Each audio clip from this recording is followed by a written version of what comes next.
ससुराल आकर बिगड़ गई है। रचना की शादी को कई साल हो गए थे। सब बढ़िया था।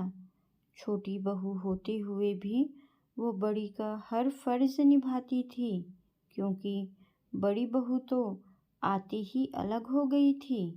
रचना के सास ससुर को हर काम के लिए रचना ही लगती थी, फिर भी वो उसकी बुराई करना नहीं छोड़ते थे।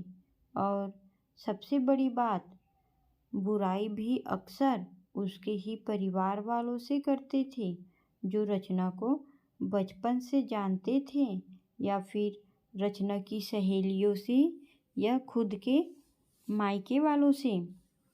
पहली बार जब शादी के बाद रचना की दोस्त आई तो सासू माँ ने उससे ही रचना की बुराई करना शुरू कर दी।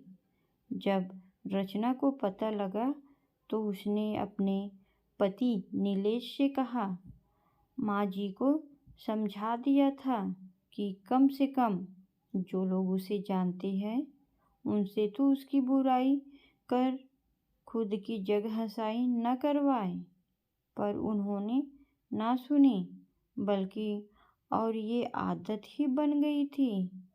आजकल तो अक्सर ये कहती कि रचना, तुम पहले ये काम अच्छा करती थी, अब नहीं करती हो, फिर भले ही वो कोई भी काम हो। रचना की बुआ उसके ससुराल आई थी, तब सासू माँ की किटी पार्टी भी थी। वो बुआ को भी साथ ले गई और आदतन सबके सामने ही रचना की बुराई करने लगी।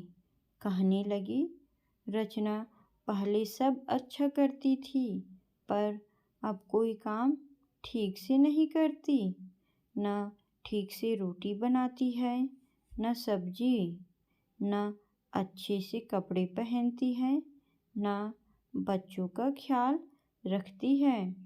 वो और कुछ बोलती इससे पहले ही रचना की बुआ बोल पड़ी, लगता है ससुराल में आकर बिगड़ गई है, क्योंकि हमारे घर की तो वो बड़ी बेटी है और सारा घर और ऑफिस दोनों अच्छे से संभालती थी, और बड़ों से लेकर बच्चों तक सभी का ध्यान भी रखती थी। आपके यहाँ आकर बिगड़ गई है। ऐसा कीजिए, महीने 2 महीने जमाई सा के साथ उसे मायके भेज दीजिए, हम सुधार कर भेज देंगे। अब रचना की सासू माँ का मुँह देखने लायक था। उन्हें बोलने के लिए शब्द नहीं मिल रहे थे, तो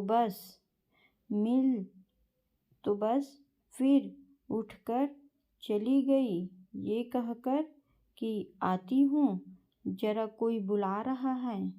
और रचना की बुआ जी बस मुस्कुरा रही थी।